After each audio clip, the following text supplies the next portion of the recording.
नमस्कार, मैं हूँ आपके साथ डॉक्टर रचना जैन। पिछले वीडियो में हमने चर्चा की थी योग और उसकी अर्थ और व्युत्पत्ति के बारे में। तो आइए चलते हैं हम फर्स्ट ईयर फाउंडेशन कोर्स के योग पोर्शन के यूनिट 1 के टॉपिक योग की डेफिनेशन, उसके उद्देश्य और उसके बारे में गलत धारणाएं।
जिस प्रकार योग शब्द के अनेक अर्थ हैं, उसी प्रकार योग शब्द की अनेक परिभाषाएं हैं जो विभिन्न ऋषियों ने अपने अनुभव के अनुसार विषय के संदर्भ में की थी। यहाँ हम पहली परिभाषा के बारे में बात करते हैं। महर्षि पतंजलि के अनुसार योग की परिभाषा है योगश्चित्त वृत्ति निरोधः, जिसका वर्णन उन्होंने योग सूत्र में किया है। इसका अर्थ है चित्त की वृत्तियों का निरोध योग है। मनुष्य के चित्त में उनके जन्मों के संस्कार रूप में जो वृत्तियां पड़ी रहती हैं, उन्हें विभिन्न साधनों से दूर करना योग है। चित्त की वृत्तियों का निरोध ही योग है, अर्थात पांचों ज्ञानेंद्रियां जो आँख, कान, नाक, त्वचा और जीभ है, एवं पंच कर्मेंद्रियां हाथ, पैर, वाणी, गूदा एवं जननेंद्रियों के द्वारा आंतरिक व्यवहार को नियंत्रित किया जाता है। इस तरह आंतरिक एवं बाह्य व्यवहार को सिद्ध करने के लिए मनुष्य मन, बुद्धि तथा अहंकार, इन तीनों साधनों का उपयोग करता है। इन सभी साधनों में मन प्रमुख है। योग दर्शन में मन की उच्च अवस्था को चित्त सत्ता से वर्णित किया गया है और मन के संपूर्ण व्यापार को चित्त वृत्ति कहा गया है। इन संपूर्ण चित्त वृत्तियों को मन की एकाग्रता से नियंत्रित किया जा सकता है। जब मन की एकाग्रता होती है, तब सभी इंद्रियों का संपूर्ण व्यापार अवरुद्ध हो जाता है। यही चित्त वृत्ति निरोध कहलाता है।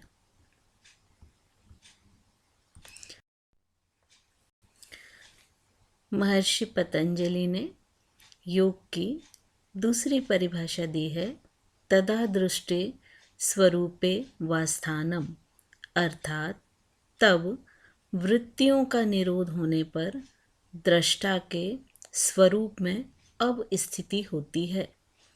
केवल्य की अवस्था में, जो कि योग की अंतिम अवस्था है, आत्मा किसी भी अन्य तत्व में लीन न होकर निज स्वरूप में लीन रहती है। यही योग है। यहाँ दृष्टा से तात्पर्य चित्त से है। केवल्य सिद्ध होने पर चित्त अपने मूल स्वरूप में स्थित होता है, यानी उसमें भी स्वरूप प्रतिष्ठा हो जाती है। आत्मा चैतन्य है, वह दृष्टा एवं साक्षी है, किंतु वह निष्क्रिय दृष्टा मात्र नहीं है। वह प्रकृतिजन्य किसी भी क्रिया में स्वयं भाग नहीं लेता, किंतु वह सभी क्रियाओं का कारण और उनकी प्रेरक शक्ति है। चित्त की वृत्तियां जड़ हैं, जिनके निरोध से चैतन्य आत्मा अपने शुद्ध रूप में अवस्थित हो जाती है। यही केवल्य अथवा मोक्ष की स्थिति है।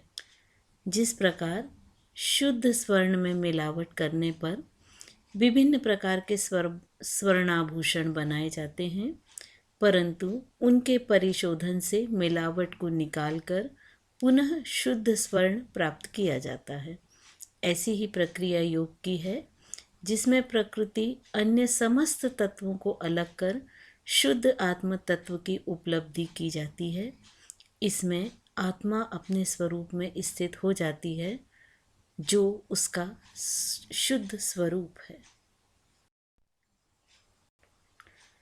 श्रीमद् भगवद गीता के अनुसार योग कर्मशु कौशलम, अर्थात कर्म में कुशलता ही योग है। जिस व्यक्ति ने अपनी बुद्धि को ब्रह्म के साथ जोड़ दिया है, या जो भली भांति अपनी बुद्धि में स्थित हो गया है, वह अच्छे और बुरे दोनों प्रकार के कर्मों को यहीं छोड़ जाता है। इसीलिए हे अर्जुन, तुम योग में जुट जाओ। योग सब कामों को कुशलता से करने का नाम है। वह नैतिक स्तर से भी, जिसमें अच्छे और बुरे का भेद रहता है, ऊपर उठ जाता है। वह स्वार्थ भावना से रहित होता है और वह बुराई नहीं कर सकता है।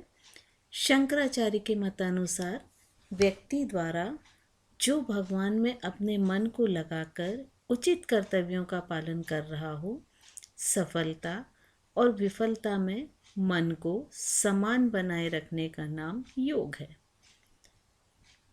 गीता के अनुसार प्राण व अपान के संयोग, चंद्र और सूरज के मिलन को, शिव और शक्ति के ऐक्य को भी योग कहते हैं।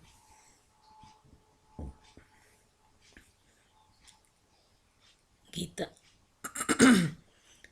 श्रीमद् भगवद गीता के अनुसार सिद्ध सिद्धयो समो भूत्वा समत्वम योग उच्यते, अर्थात सुख दुख, लाभ अलाभ, शत्रु मित्र, शीत उष्ण आदि द्वंद्वों में सर्वत्र समभाव रखना योग है। जब मनुष्य की शारीरिक, मानसिक तथा आध्यात्मिक स्थिति अवस्थित या अस्त व्यस्त हो जाती है, तब मनुष्य अशांत व दुखी हो जाता है, और दुख, रोग तथा अशांति के कारणभूत मन की अशांति का निवारण का नाम ही योग है। जब मन की स्थिति शांति की होती है, तो मन सम स्थिति, शांत स्वभाव, साम्यावस्था या व्यवस्थित अवस्था में रहता है। इसे ही गीता में योग कहा गया है। आंतरिक असंतुलन से अपने आप को वश में करते हैं। यह क्रोध, आशुशोभ, अभिमान और महत्वाकांक्षाओं को जीतना है। हमें परिणामों के प्रति उदासीन रहते हुए पूरी शांति से अपना काम करना चाहिए। जो व्यक्ति किसी आंतरिक विधान के कारण कर्म करता है, वह उसकी अपेक्षा ऊंचे स्तर पर है, जिसने कर्म अपनी सनक या वहमों के अनुसार किए जाते हैं। जो लोग कर्म के फल की इच्छा से कर्म करते हैं वो पूर्वज या पितरों के लोक में जाते हैं, और जो ज्ञान की खोज करते हैं वे देवताओं के लोक में जाते हैं। महर्षि महेश योगी के अनुसार मन का आत्मा के क्षेत्र में विशुद्ध सत्ता या चेतना में या भावातीत चेतना में समाहित हो जाना योग है। इन्हीं के अनुसार मन और शरीर के बीच गहरा सह संबंध स्थापित हो जाना, अर्थात मन और शरीर का एकाकार होकर कार्य करना ही योग है। इन्हीं के अनुसार अप्राप्त वस्तु को प्राप्त करना योग है, या बिखरी चेतना को अपने में समेट लेना योग है। योगः कर्मसु कौशलम की व्याख्या करते हुए महर्षि जी कहते हैं कि योग की परिभाषा ही कर्म में कुशलता है। यह योग है मन और आत्मा का मिलन। योग ही कर्म में कुशलता है तथा योगस्थः कुरु कर्माणि, योग में स्थिर होकर कार्य करना अर्थात भावातीत चेतना में स्थिर होकर कार्य करना ही योग है। वेदांत के अनुसार जीवात्मा और परमात्मा का संपूर्ण रूप से मिलन योग है। वेदांत के अनुसार ही देहात्मा बुद्धि त्याग कर अर्थात शरीर से ममत्व भाव हटाकर आत्मभाव उत्पन्न करना योग है। सांख्य के अनुसार पुरुष प्रकृति का पृथकत्व स्थापित कर दोनों का वियोग करके पुरुष का स्वरूप रूप में स्थित होना योग है। योग वशिष्ठ के अनुसार संसार सागर से पार होने की युक्ति को ही योग कहते हैं। विष्णु पुराण के अनुसार जीवात्मा तथा परमात्मा का पूर्णतया मिलन ही योग है। आचार्य हरिभद्र जी के अनुसार मोक्ष से जोड़ने वाले सभी व्यवहार योग हैं। बौद्ध धर्म के अनुसार कुशल चित्त की एकाग्रता योग है। अंत में श्री अरविंद के अनुसार योग का अर्थ केवल ईश्वर की प्राप्ति ही नहीं अपितु उस क्रिया का नाम है जिसके द्वारा भगवत चैतन्य की अभिव्यक्ति हो तथा वह स्वयं ही भगवत कर्म का अंग बन सके।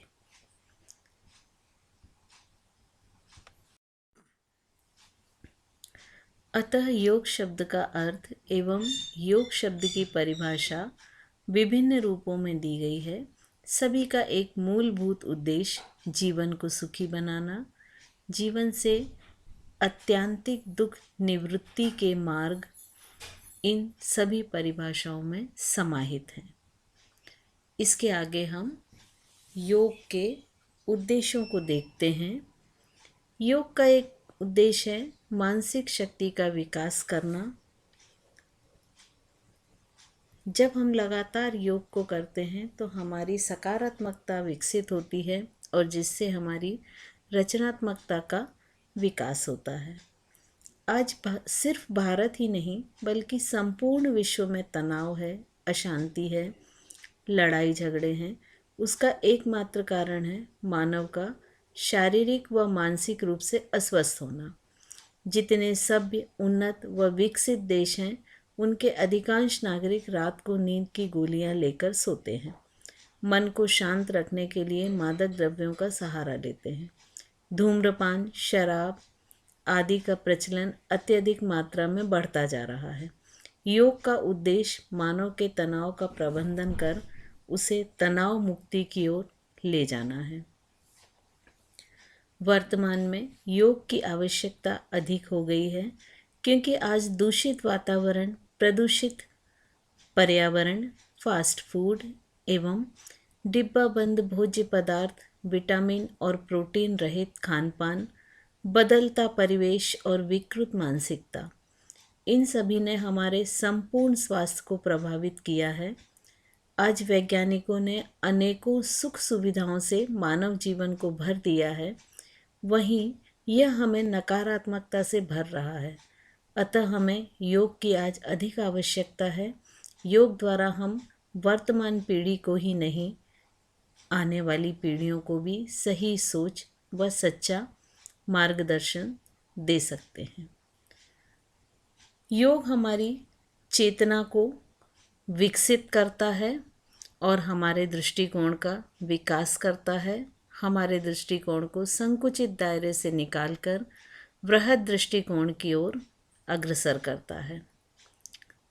लगातार योग करने से मानसिक शांति की प्राप्ति होती है, उत्तम शारीरिक क्षमता का विकास होता है। अनेक आसन द्वारा हमारे शरीर में दृढ़ता, स्थिरता व क्षमता आती है और जिससे हमारे शरीर, पेशियाँ और क्षमता तीनों में प्रबलता बढ़ती है और सभी शारीरिक क्षमताओं का आंतरिक और बाह्य विकास होता है। योग करते हुए शारीरिक रोगों से मुक्ति मिलती है। मदिरापान तथा मादक द्रव्य व्यसन से मुक्ति के लिए योग एक बहुत ही सहज मार्ग है। योग करने से हमारी चेतना उच्च से उच्चतर तक पहुंचती है और जिससे मानव का दिव्य रूपांतरण हो पाना संभव होता है। अब हम जानते हैं योग के महत्व के बारे में। योग के महत्व को हम 4 रूपों में देख सकते हैं: शारीरिक रूप में, सामाजिक रूप में, मानसिक रूप में और आध्यात्मिक रूप में। शारीरिक रूप में यदि हम योग के महत्व को देखते हैं तो यह हमारी शारीरिक स्वच्छता को बढ़ाता है। योग में वर्णित 6 कर्म हमारी शारीरिक स्वच्छता को बनाए रखने में सहायक होते हैं। आसन, प्राणायाम रोगों से बचाव करते हैं और हमें स्वस्थ बनाते हैं। हमारे शरीर में आसन करने से रक्त संचरण या रक्त परिसंचरण तंत्र ठीक होता है और जब हमारे शरीर में रक्त का संचरण पूरी तरह से होता है तो हमारे शरीर का सौंदर्य बढ़ता है, हमारे बॉडी को अलाइंड करते हैं। शरीर में बहुत सी बीमारियां बॉडी के मिस अलाइनमेंट होने से होती है, जो आसन करने के दौरान हमारी बॉडी को आसन अलाइंड करते हैं और हम इन समस्याओं से निजात पाते हैं। लगातार योग करने से हमारी मांसपेशियां विकसित होती हैं, लचीली होती हैं और साथ ही इनकी क्षमता का विकास होता है। हृदय व फेफड़े की कार्यक्षमता बढ़ती है और हमारा शरीर फ्लेक्सिबल होता है और साथ ही साथ इसमें इसकी स्ट्रेंथ बढ़ती है। सामाजिक रूप से यदि हम योग का महत्व देखते हैं तो योग में वर्णित यम और नियम समाज के गुणों को विकसित करने में सहायक होते हैं और सामाजिक व्यवस्था को सुचारू रूप से बनाए रखने में सहायक होते हैं। योग हमारे अंदर स्थिरता और मानसिक संतुलन लाता है, जो हमें सामाजिक रिश्तों को विकसित करने में सहायक होते हैं और हमारे रिश्तों को बनाए रखने में सहायक होते हैं। मानसिक रूप से योग का महत्व: योग हमें तनाव से मुक्ति दिलाता है, जिससे हम तनाव रहित जीवन जी पाते हैं।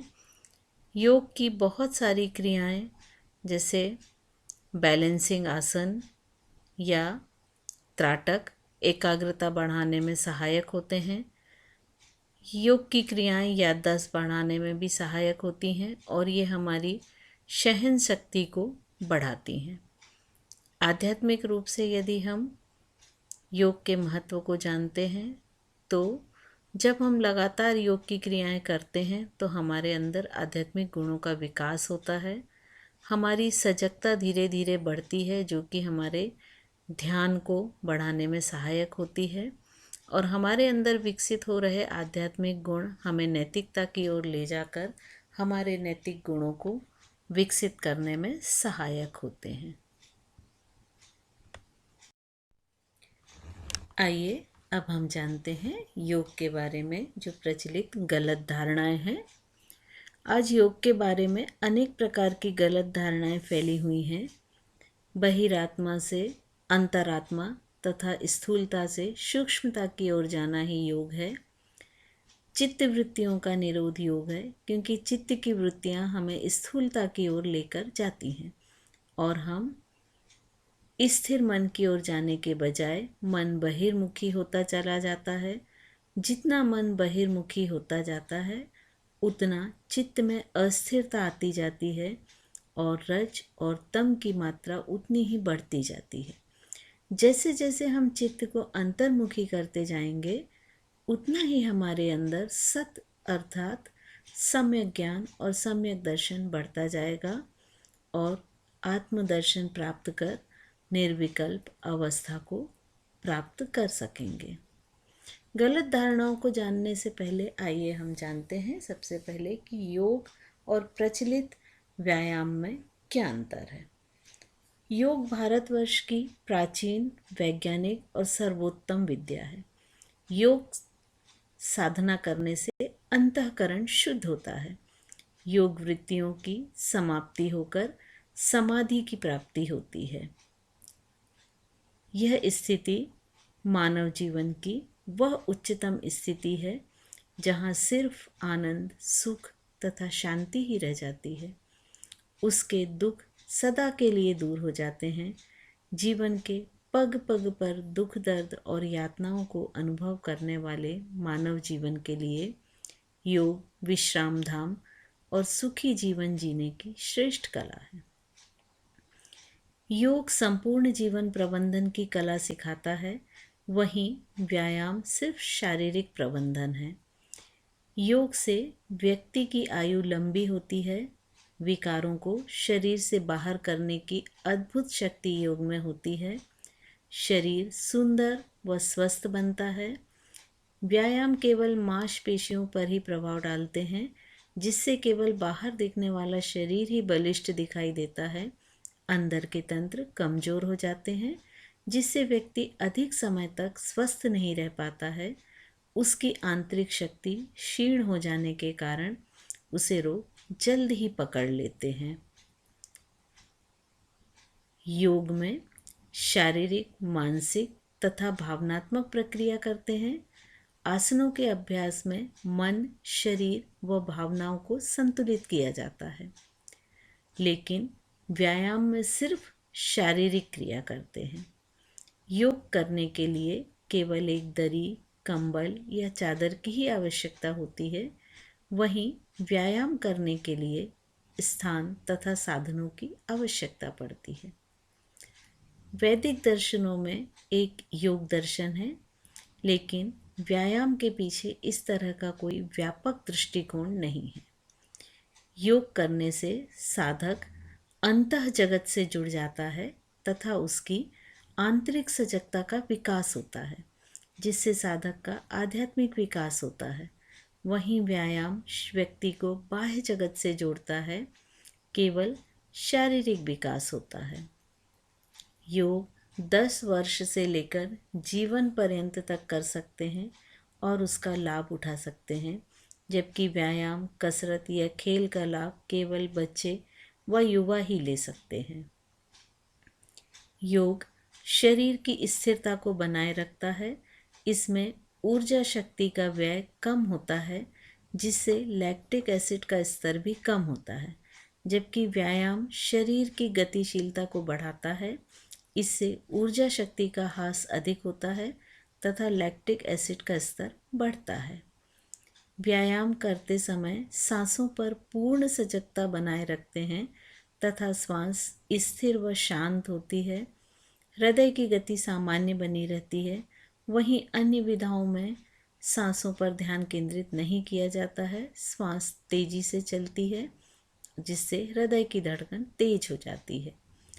योग आंतरिक अंगों पर अधिक प्रभाव डालता है, जबकि व्यायाम से शरीर सिर्फ बाह्य से बलिष्ठ दिखाई देता है। योग द्वारा स्नायु तंत्र को परिष्कृत किया जाता है। व्यायाम सिर्फ मांसपेशियों को विकसित करने पर जोर देता है। योग शरीर को निरोगी, बलवान व स्वस्थ बनाता है और रोगी शरीर को भी रोगों से मुक्त कर उसे स्वस्थ बना देता है। वहीं व्यायाम फेफड़े, हृदय तथा पेट के कई प्रकार के रोगों से पीड़ित करता है। योग से शरीर की मांसपेशियां लचीली होती हैं, जबकि कसरत या खेल में इनसे कड़ापन आ जाता है।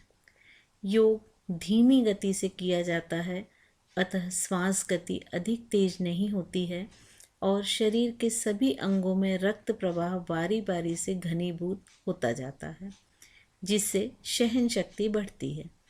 लेकिन व्यायाम या अन्य विधा में तीव्रता और प्रबलता पर जोर देते हैं, जिससे श्वास की गति तीव्र हो जाती है और रक्त प्रवाह संपूर्ण शरीर में एक साथ बढ़ जाता है, जो शरीर को हानि पहुंचाता है।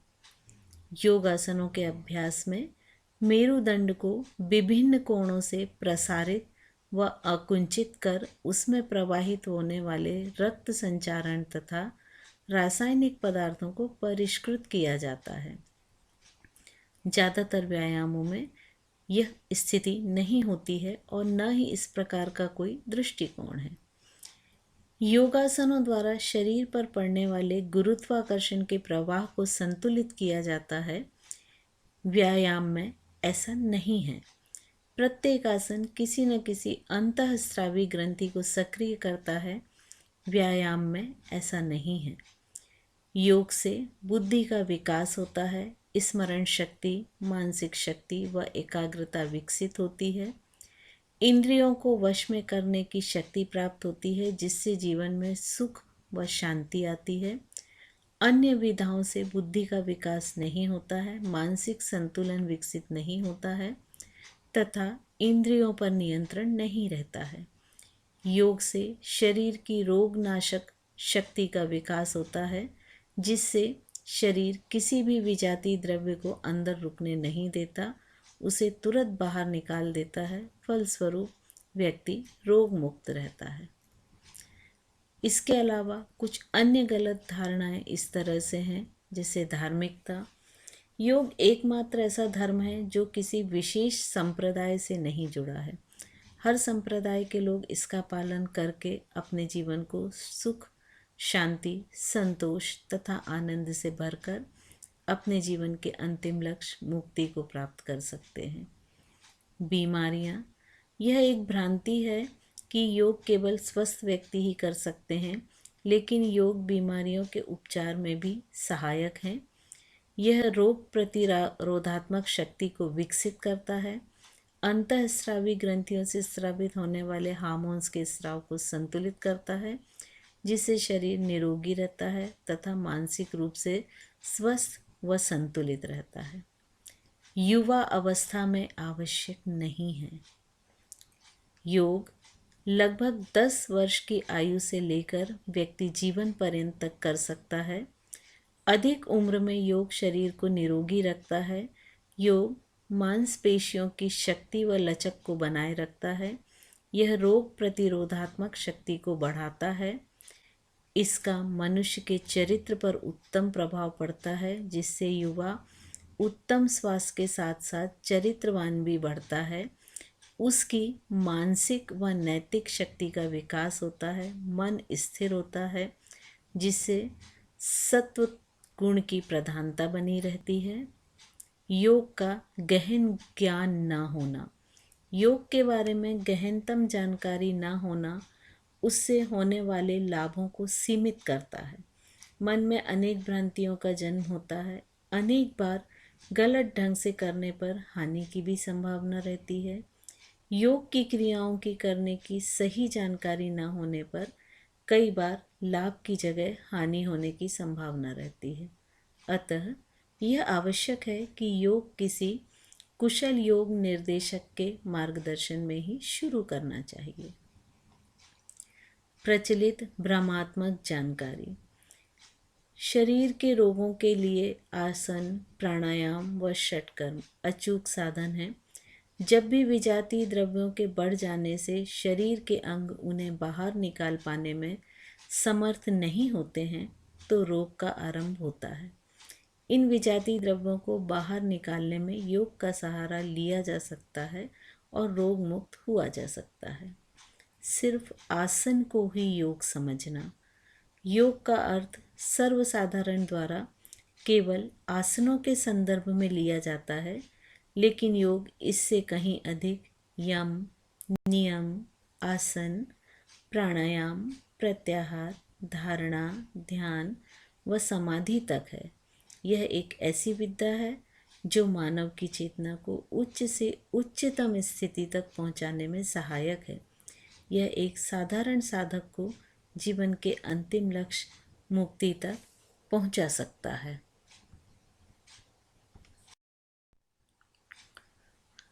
धन्यवाद। मैं हूं आपके साथ डॉक्टर रचना जैन। अभी हमने चर्चा की थी फर्स्ट ईयर फाउंडेशन कोर्स में योग की यूनिट 1 के टॉपिक योग की परिभाषा, उसके उद्देश्य और योग के बारे में गलत धारणाएं। इस वीडियो में बस इतना ही। आइए मिलते हैं हम अपने अगले वीडियो में, जिसमें हम चर्चा करेंगे अगले टॉपिक की। एक बार पुनः बहुत बहुत धन्यवाद।